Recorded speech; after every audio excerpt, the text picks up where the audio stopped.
সমস্যা নেই, আপনার জানাজা পড়া হবে, আপনার মিলাদও হবে, আপনার একটা বড়সড় দোয়াও হবে ইনশাআল্লাহ। কিন্তু আল্লাহ পাক বলেছেন শহীদ, আল্লাহর পথে যুদ্ধ করে শহীদ হয়েছে, এই ব্যক্তির আত্মাও ঝুলে থাকে যতক্ষণ পর্যন্ত না তার ঋণটা শোধ করা হয়। এবার বলেন আমি কি বুঝাবো আপনাকে, আর কিছু বলতে হবে?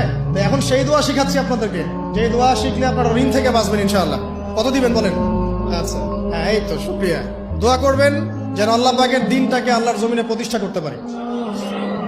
আমার সাথে বলেন, দোয়াটা হচ্ছে আল্লাহুম্মা ইকফিনি বিহালালিকা আন হারামিকা ওয়া আগনিনি বিফদলিকা আম্মান সিওয়াকা।